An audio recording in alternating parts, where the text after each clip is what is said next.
ये समय है वचन का। हालेलुया। सभी लोग जोर से तालियां बजाएं।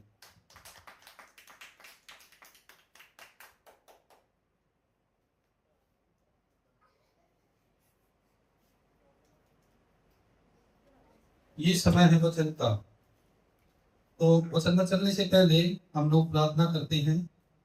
सभी अपनी आंखों को बंद करेंगे और अपने दाहिने हाथ को अपने हृदय पर रखेंगे। Hallelujah, hallelujah. सर्वशक्तिमान परमेश्वर, आपका धन्यवाद करते हैं, आपकी महिमा तारीफ करते हैं खुदा। आज मेरे परमेश्वर पिता, जो वचन आपने दिया मेरे परमेश्वर पिता, आपका वचन बताता है खुदा, बोलने वाला मनुष्य नहीं परम परमेश्वर का आत्मा है। खुदा तुमने कहा जो तुझे बोलना होगा उसी से मैं बतला दिया जाएगा।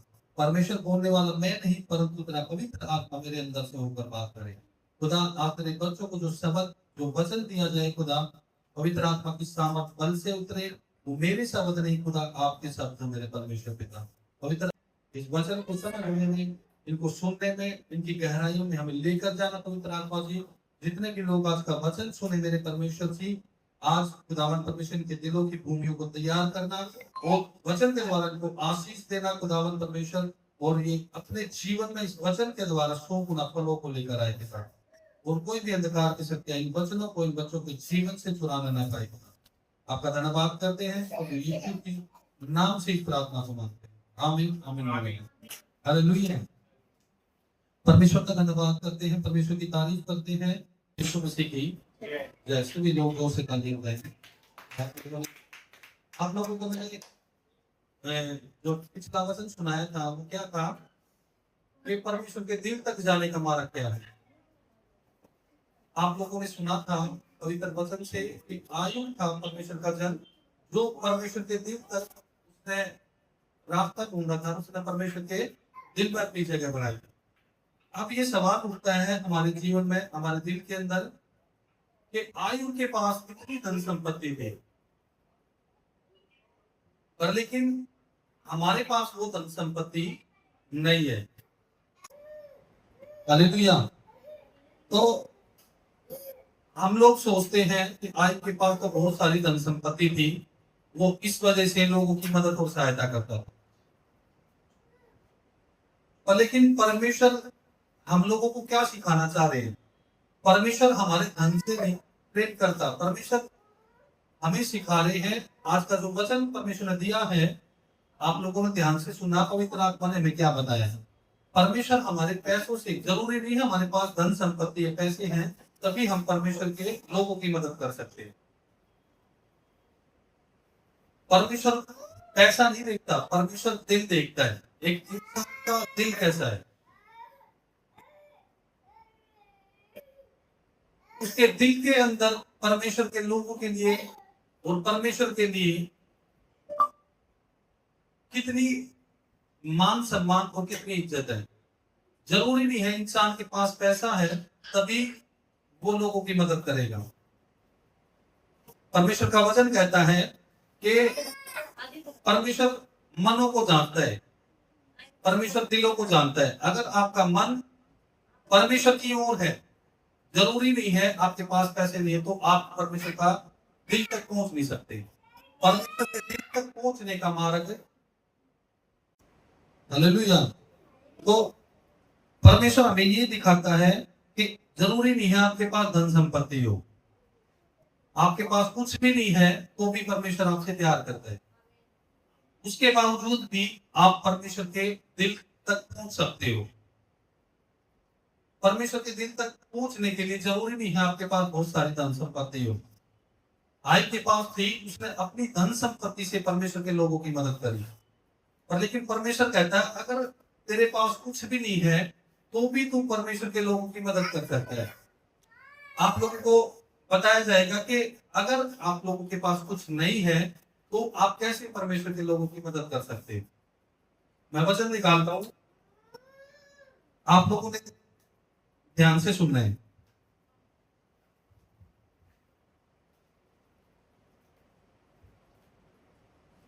बाइबल में जब हम देखते हैं मरकुस की पुस्तक, उसका 12वां अध्याय उसके 41 भी आएगा। मरकुस 12 उसका 41 से लेकर 44 तक। आयत 41, वह मंदिर के भंडार के सामने बैठकर देख रहा था कि लोग मंदिर के भंडार में किस प्रकार पैसे डालते हैं। वो देख रहा था प्रभु यीशु मसीह। और बहुत से धनवानों ने बहुत कुछ डाला। आयत 42, इतने में एक कंगाल विधवा ने आकर उस कमरिया जो एक अकेले के बराबर होती है डाली। आयत 43, तब उसने अपने चेलों को पास बुलाकर उनसे कहा, मैं तुमसे सच कहता हूँ कि मंदिर के भंडार में डालने वालों में से इस विधवा ने सबसे बढ़कर डाला है। हालेलुया। आयत 44, क्योंकि सब ने अपने धन की बढ़ती में से डाला है, परंतु इसने अपनी घटी में से जो कुछ उसका था अर्थात अपनी सारी जीविका डाल दी। तभी कहेंगे आमीन। हालेलुया। यहाँ पे परमेश्वर का वचन कहता है, आपके पास जरूरी नहीं है कि आपके पास लाखों रुपए हों तो लाखों रुपए से आप परमेश्वर की मदद कर सकते हो। यहाँ का कोई वचन हमें सिखा रहा है, अगर आपके पास 10 रुपए भी है तो 10 रुपए में से भी आप परमेश्वर के अकाउंट में 1 रुपया 2 रुपया डाल सकते हो। अपने परमेश्वर कहता है कि जो तुमने डालना है उस डालने के बाद तुझे कुड़कुड़ाना नहीं है। जो तुम करो तन मन से करो, जैसा दान करोगे वैसी आशीष पाते हैं। अगर तुमने दान दे दिया, मान लो तुम्हारे पास 10 रुपए हैं और 10 रुपए भी तुमने 20 हो दिया, परमेश्वर ये नहीं देखता कि तुमने सारे दो दिए। परमेश्वर देखता है उसके हृदय को, इंसान के हृदय को देखता है। उसने किस उम्मीद से बोया, किस कारण से बोया है। परमेश्वर ये देखता है कि उसने बोने के बाद उसके अंदर से क्या निकलता है। उसके अंदर आनंद होना चाहिए। अब या तो वचन बताता है, सभी लोगों ने, जितने भी लोग थे, जितने भी धनवान थे, उन्होंने अपनी बढ़ती में से डाला। पर लेकिन जो कंगाल जो विधवा थी उसके पास 2 दमड़ी थी और उसने 2 दमड़ी डाल दी। 2 दमड़ी की कीमत उन धनवानों के पैसों से बहुत कम थी। लाखों रुपए लोगों ने दान दिया, ये वचन बता रहा, लाखों रुपए लोगों ने दान दिया, पर लेकिन उस विधवा ने सिर्फ 2 दमड़ी दी। परमेश्वर ने क्या बोला कि सबसे ज्यादा इसने दिया। हालेलुया। परमेश्वर हमें ये नहीं देखता कि हम कितने पैसे परमेश्वर के अकाउंट में दे रहे हैं, या हमारे पास पैसे नहीं है तो हम परमेश्वर के लोगों की मदद कैसे कर सकते हैं। परमेश्वर आपके दिल को देखता है। आपके पास 100 रुपए हैं तो उसमें से जरूर नहीं है आप सारे बोलो, और बोने के बाद फिर मन के अंदर आपके आए, मैंने तो सारे पैसे बोल दिए, अब मेरा घर का खर्चा कैसे चलेगा, मैं तो यहाँ हो जाऊंगा, मेरा ये हो गया, मैंने तो गलत बोल दिए। होने के बाद आप लोगों ने कुड़कुड़ाना नहीं है। अगर आपने 100 बो दिए तो आपकी अंदर से आवाज निकल रही है आपकी, मैंने गलत, मेरे ये वहां काम आते, मेरे ये वहां काम आते। तो आप लोगों ने समझना है, परमेश्वर भारत से देने वालों से प्रेम करता है। जरूरी नहीं है आपके पास बहुत सारी धन संपत्ति है तभी आप परमेश्वर के मार्ग तक पहुंच पाओगे, परमेश्वर के दिल तक पहुंच पाओगे। परमेश्वर कहता है कि जितना तेरे पास है उसमें से तू ईमानदारी से, परमेश्वर ईमानदारी देखता है, तो ईमानदारी से परमेश्वर के लोगों के लिए करेगा। अब सपोज करो आपके पास 20 रुपए है और आपको भूख लग रही हो, और आप मान लो सपोज करो 20 रुपए में कुछ खाना खा रहे हो, और आपके पास कोई मांगने वाला आ जाए, आपके पास पैसे नहीं है, कोई बात नहीं, पर लेकिन आप उस 20 रुपए में से जो आप खा रहे हो उसमें से आधा हिस्सा भी उस इंसान को दे दोगे तो परमेश्वर के दिल तक आपका मार्ग जो है वो पहुंच जाएगा। परमेश्वर के दिल में आप लोगों ने जगह बना ली, क्योंकि परमेश्वर को पता है, परमेश्वर आपकी जेब देखता है, उसको पता है कि आपकी जेब के अंदर कितना है। आपकी जेब के अंदर 20 रुपए है, उसमें से भी आप लोगों ने अपने हिस्से का खाना उस इंसान को दिया जो जरूरतमंद था। बहुत बड़ी संपत्ति की जरूरत नहीं है। अगर आपके पास पैसे हैं और आप नहीं दे रहे, सपोज करो उस टाइम आपके जेब में 100 रुपए थे और आप 20 रुपए का कुछ खा रहे हो, कोई आ गया मांगने के लिए, तो आप लोग कह रहे हो उसको कि मेरे पास पैसे नहीं है, यहाँ परमेश्वर दिल देखता है कि आपके पास होते हुए भी आपने परमेश्वर के पास नहीं दिया। परमेश्वर के राज्य के लिए अगर आपके पास पैसे, परमेश्वर देखता है कि मेरे बेटे के पास अगर है और वो नहीं दे रहा, तो वहां गलती होती है। परमेश्वर आशीष दे रहा है बहुत सारी, परमेश्वर बरकत दे रहा है, पर लेकिन अपनी कमाई से परमेश्वर के कामों के लिए नहीं निकाला जा रहा, वो गलत है। आपके पास नहीं है, आप नहीं दे रहे, परमेश्वर आपको देखता है। परमेश्वर को पता आपके पास कुछ नहीं है। परमेश्वर हर्ष से देने वालों से प्रेम करता है। परमेश्वर ये भी नहीं कहता कि आप कर्जा देकर, कर्जा किसी से लेकर और परमेश्वर के भाव में दो। परमेश्वर ये देखता है, अगर आपके पास नहीं है तो परमेश्वर को पता है आपके पास धन संपत्ति नहीं है, आप परमेश्वर के भवन में आप पैसों से मदद नहीं कर पा रहे। क्यों नहीं कर पा रहे? क्योंकि परमेश्वर को पता आपकी जेब में पैसे नहीं है। और पैसे जिसकी जेब में है और वो नहीं दे रहा, तो वो परमेश्वर की नजर में गलत है। हालेलुया। इसलिए आप लोगों के पास पैसे नहीं है तो आपने करना क्या है? परमेश्वर के दिल तक पहुंचने के लिए आप परमेश्वर के भवन में सेवा करो। कोई गरीब दिख रहा है, आपके पास पैसे नहीं है, तो आप उसके लिए प्रार्थना करो। जब आप प्रार्थना करोगे तो वो भी परमेश्वर का काम कर रहे हो। कोई गरीब आपको दिख रहा है, कोई लाचार आपको दिख रहा है, अगर आपसे वो कुछ मांगे, बताइए आपके पास पैसे नहीं है, पर लेकिन आपने उसको 2 मिनट का समय दे दिया, उसके लिए प्रेयर कर दी, तो आपने परमेश्वर का काम कर दिया। आप परमेश्वर के भवन में आते हो, जरूरी नहीं है आपके पास पैसे नहीं है तो आप परमेश्वर की सेवा नहीं कर रहे। आप परमेश्वर का काम तब भी कर सकते हो, आपके पास पैसे नहीं है। परमेश्वर आपकी जेब को भी जानता है, आपके दिल को भी जानता है, आपके मन में क्या चल रहा है वो भी परमेश्वर जानता है। आप लोग परमेश्वर के भवन में सेवा कर सकते हो, आप अपने अगुवे का आदर करके परमेश्वर की सेवा कर सकते हो। आप परमेश्वर के भवन में और बहुत सारे काम है, गदी बिछाना है या बर्तन मांजने है या फिर खाना बनवाना है, उसमें भी आप हाथ बढ़ा के परमेश्वर का काम कर सकते हो। ये जरूरी नहीं है आपके पास पैसे है और आप परमेश्वर के भवन में दे रहे हो तो ही आप परमेश्वर आपको आशीष देगा। बहुत सारे लोग हम में से ऐसे भी हैं जिनके पास पैसे नहीं होते, वो बहुत गरीब है। परमेश्वर के दिल को जानता है, वो दिल का अमीर होना चाहिए। परमेश्वर कहता है तुझे दिल का अमीर होना चाहिए। अगर आपके दिल के अंदर परमेश्वर के लिए, उसके लोगों के लिए प्यार है, तो आप परमेश्वर के लायक हो। और आपकी जेब भरी हुई है, ठुक ठुक के परमेश्वर देता है, आशीष देता है, पर लेकिन परमेश्वर के कामों के लिए आपने हाथ बिल्कुल नहीं खोला। वहां परमेश्वर आपको देखता है कि इसको परमेश्वर से ज्यादा पैसों से प्यार है। परमेश्वर का वचन कहता है कि एक इंसान 2 स्वामियों की सेवा नहीं कर सकता, या तो वो परमेश्वर की सेवा करेगा या वो पैसे की सेवा करेगा।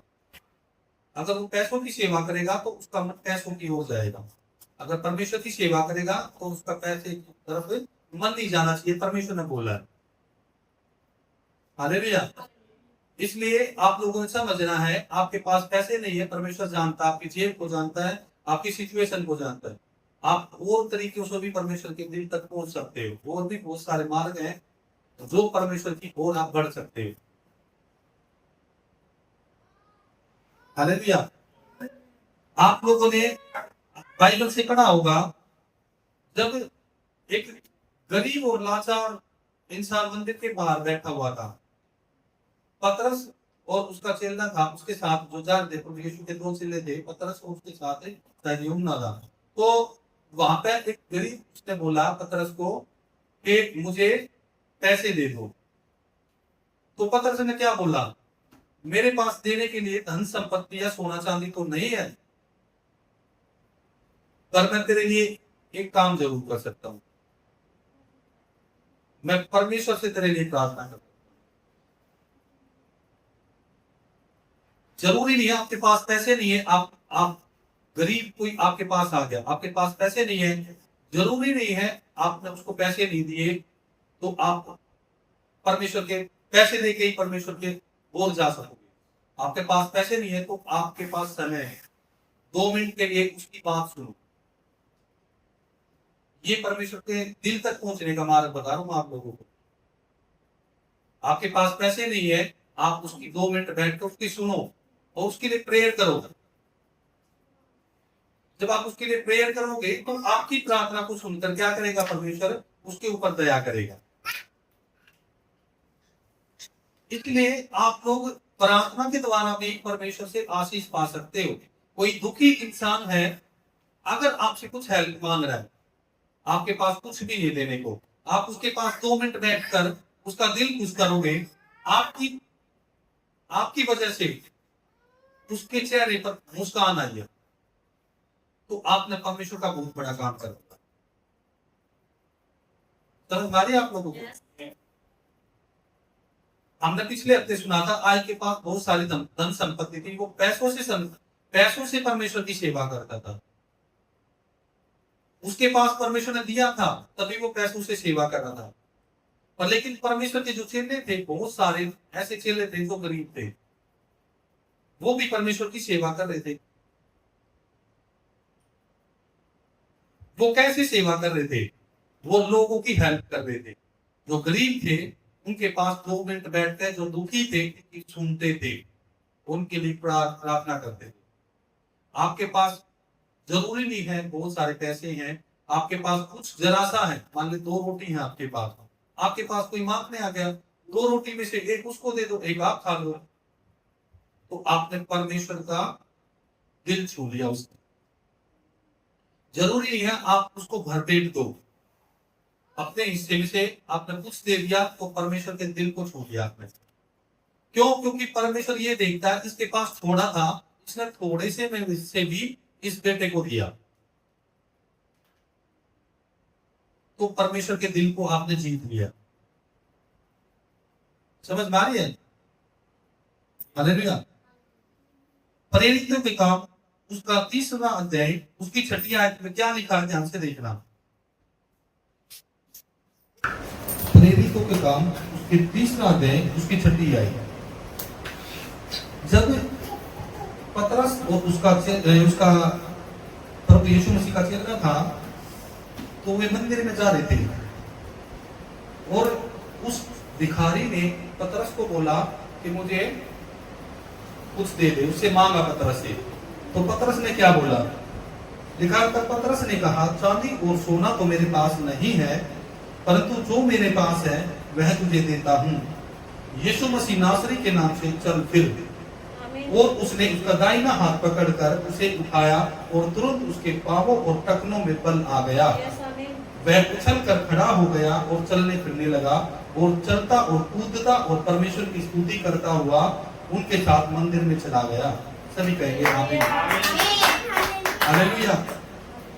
यहाँ पर परमेश्वर ये नहीं देखता कि तेरे पास पैसे है कि नहीं है, आप लोगों से कोई मांग रहा है।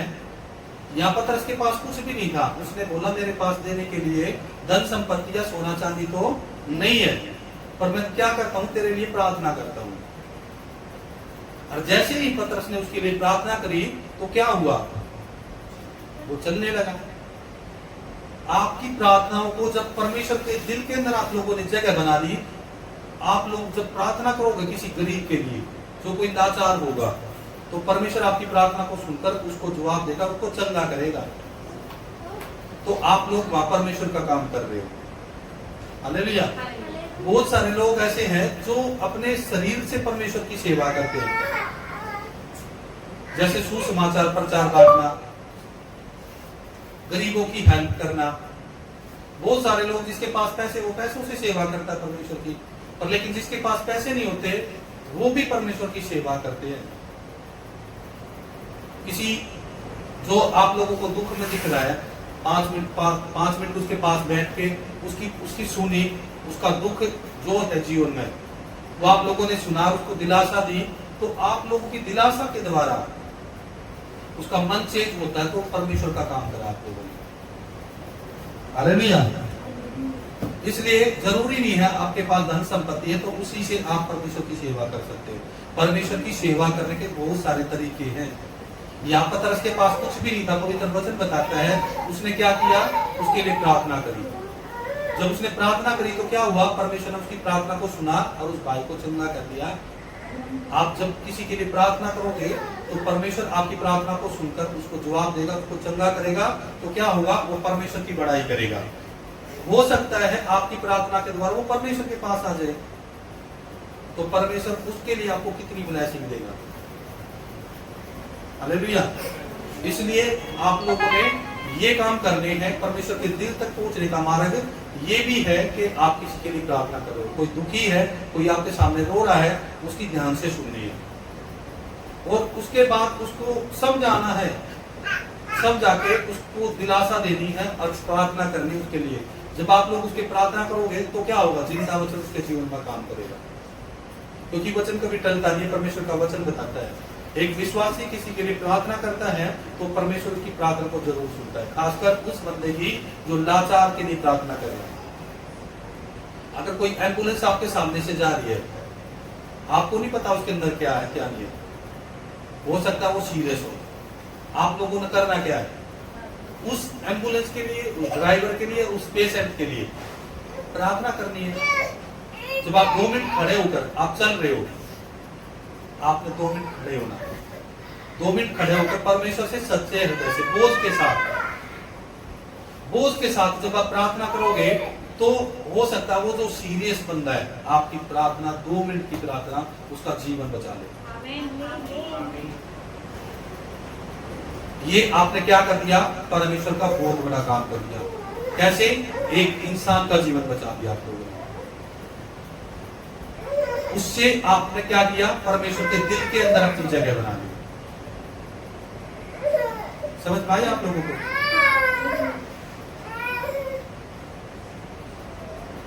इसलिए आप लोगों ने ये नहीं सोचना कि मेरे पास आयु की तरह धन संपत्ति ज्यादा नहीं है तो मैं परमेश्वर के दिल को नहीं जीत पाऊंगा, मैं परमेश्वर के दिल तक नहीं पहुंच पाऊंगा। आप डेफिनेटली परमेश्वर के दिल में पहुंच चुके हो और परमेश्वर के दिल में आपने जगह बना ली है। क्यों? क्योंकि परमेश्वर ने आप लोगों का चुनाव किया है। क्यों किया है? क्योंकि आप दिल के सच्चे हो, इसलिए परमेश्वर ने आप लोगों का चुनाव किया है। अब आगे अपने परमेश्वर के दिल में बने रहने के लिए जो आप लोगों को वचन मैंने बताया है, ये वचन आप लोगों ने अपने दिल के अंदर बनाए रखना है। आप लोगों के पास समय नहीं है तो आप पैसों से मदद कर सकते हो, आपके पास पैसे नहीं है तो आप परमेश्वर की सेवा कर सकते हो, गरीब की मदद कर सकते हो। आपके पास 2 रोटी है, 2 में से 1 रोटी किसी की देकर हेल्प कर सकते हो। जैसे आप पवित्र वचन में देखते हैं, जब एलिया नबी एक सारपत की जो विधवा थी उसके पास गया था, तो क्या क्या बताता पवित्र वचन, उस विधवा के पास जरा सा मैदा था, सिर्फ 1 या 2 रोटी का मैदा था। लेकिन जब एलिया उसके पास गया तो एलिया ने उसको बोला कि मेरे लिए तू रोटी लेकर आ जा। अगर चाहती तो विधवा ये भी कह सकती थी कि हमारे पास सिर्फ इतना सा आटा है, इसके लिए हम खाएंगे। पर लेकिन उसने क्या किया, उसने जरा से आटे से सबसे पहले क्या किया, परमेश्वर के दास को दिया। अपनी रोटी में से परमेश्वर के दास को दिया। और वचन बताता है जब उसने ऐसा काम किया तो परमेश्वर ने जब उसकी प्रार्थना को देखा, उसके दिल को देखा, तो परमेश्वर ने इतनी बहुतायत से दिया उसको पूरे अकाल के समय, वचन बताता है उस समय अकाल पड़ रहा था, और उस अकाल के समय परमेश्वर ने उसका जो थोड़ा सा मैदा था वो कभी खत्म नहीं होने दिया। आमीन, हालेलुया। जब आप परमेश्वर के कामों के लिए, आप किसी गरीब के लिए देते हो, जरूरी नहीं आपके पास बहुत सारे तभी आप दो, आप जरा से में से भी आपके पास एक रोटी है, या सपोज करो आपके पास कुछ जरा सा कुछ भी 1 रोटी है, या जरा से 10 रुपए है या 20 रुपए है, उसमें से भी आप हेल्प कर सकते हो। जब अपने हिस्से में से आप दूसरों के लिए निकालते हो तो आप परमेश्वर के लिए निकालते हो, परमेश्वर उससे बहुतायत से आशीष देता है। जैसे परमेश्वर ने उसको ऐसी आशीष दी, उसको इतनी बहुतायत से दिया, उसका कभी भी पूरे अकाल के अंदर उसका मैदा और उसका जो कुप्पी में तेल था वो खत्म नहीं होने दिया परमेश्वर ने। जब आप परमेश्वर के लिए खड़े होते हो, अपने हिस्से में से भी किसी गरीब को देते हो, तो आपने परमेश्वर के लिए वो काम कर दिया जिसके लिए परमेश्वर ने आपको भेजा था। परमेश्वर का दिल आपने बहुतायत से जीत लिया और परमेश्वर आपको ऐसी आशीष देगा, आपके जीवन में फाइनेंस की कभी कमी नहीं आने देगा। हालेलुया। इतनी बहुतायत से परमेश्वर देगा। आप अपने दिलों को खोलो। अगर आपके पास कुछ है तो आप मन मत चुराओ किसी को देने के लिए। परमेश्वर के भवन में जरूरत पड़ती है, परमेश्वर के राज्य साम्राज्यों के लिए, परमेश्वर के कामों के लिए बहुत सारी जरूरत पड़ती है। फाइनेंस की भी जरूरत पड़ती है। अगर आपके पास फाइनेंस है और आप परमेश्वर के भवन के लिए, परमेश्वर के लोगों के लिए नहीं दे रहे, तो आप परमेश्वर आपके दिलों को जानता है, परमेश्वर आपके मन को जानता है, आपके फाइनेंस की सिचुएशन को भी परमेश्वर जानता है। होने के बाद अगर इंसान नहीं देता है तो वो परमेश्वर उसको बोलता है कि तूने वो रास्ता ठुकरा दिया जो परमेश्वर के पास जाता है। परमेश्वर ने एक धनवान को बोला था, अगर तू मेरे पीछे आना चाहता है तो तू अपनी सारी धन संपत्ति कंगालों को बांट दे, उसके बाद मेरे पीछे आना। लेकिन उस धनवान ने क्या किया? अपनी धन संपत्ति पे गर्व किया। उसने सोचा अगर मैं सारी धन संपत्ति कंगालों को बांट दूंगा तो मेरा क्या होगा। उसने प्रभु यीशु का पीछा छोड़ के पैसों के पीछे भागा। तो क्या हुआ? अनंत जीवन से दूर, परमेश्वर से दूर। ध्यान रखना, जब प्रभु यीशु मसीह हमारे साथ है ना, तो हमारे पास सब कुछ है। आमीन। आपके पास मान ले सपोज करो 10,000 रुपए है, वो 10,000 आप जिंदगी भर नहीं खा सकते, और लेकिन जब परमेश्वर का साथ आपके पास होगा तो उस जैसे 10,000 परमेश्वर पता नहीं कितने दे देगा। आमीन। हालेलुया। इसलिए आप लोगों ने समझना है, आप हर सिचुएशन में परमेश्वर की मदद कर सकते हो, परमेश्वर के लोगों की मदद कर सकते हो। परमेश्वर के दिल तक पहुंचने का बहुत सारे मार्ग हैं। मैंने अभी कुछ ही बताए ही, और भी बहुत सारे मार्ग हैं जो परमेश्वर के दिल तक पहुंचने के मार्ग हैं। हालेलुया। हम देखते हैं ना परमेश्वर के वचन में, मत्ती की पुस्तक उसका 25वां अध्याय देखते हैं ना, उसमें परमेश्वर ने बोला है कि तूने उस गरीब को खाना खिलाया ना, किसी गरीब को खाना खिलाया तो तूने मुझे खाना खिलाया। तू किसी बीमार से मिलने के लिए गया है तो तू मेरे से मिलने आया है। यहाँ परमेश्वर का वचन कहता है, अगर कोई बीमार है, तुम्हारे पास पैसे नहीं है, तुम उस बीमार को हॉस्पिटल तक भी पहुंचा दोगे, आपने परमेश्वर का काम कर दिया। परमेश्वर आपको बहुतायत से देगा। परमेश्वर के दिल को जीतने का मार्ग क्या है? परमेश्वर के लोगों को बचाना। आपके पास फाइनेंस नहीं है तो आप उसकी वैसे मदद कर सकते हो। आप उसके पास जाकर 2 मिनट बैठ के उसको डेरा लेकर उसको दिलासा दे सकते हो कि चिंता मत कर, परमेश्वर आपके साथ, आपको ठीक करेगा। उसकी प्रार्थना करनी है। तो आप लोगों ने परमेश्वर के दिल को जीत लिया। आप जिस दिन उपवास में होते हो, आप अपना खाना जो आप उस दिन खाते हो, वो खाना किसी गरीब को खिला दो, उससे भी आपको बहुतायत से आशीष मिलेगी। हालेलुया। इसलिए जरूरी नहीं है आज की तरह हमारे पास बहुत सारा फाइनेंस होगा तभी हम परमेश्वर के काम कर पाएंगे। हमारे पास कुछ भी नहीं है तो भी हम परमेश्वर के दिल तक पहुंच सकते हैं, परमेश्वर के नाम तक पहुंच सकते हैं। हालेलुया। इस वचन के द्वारा प्रभु आप सबको बहुत सारे आशीष दे और परमेश्वर के दिल तक पहुंचने के लिए परमेश्वर आपको बहुतायत से दे और बहुतायत से परमेश्वर आपको आशीष बरसाए। हालेलुया। सभी लोग जोर से तालियां बजाएंगे।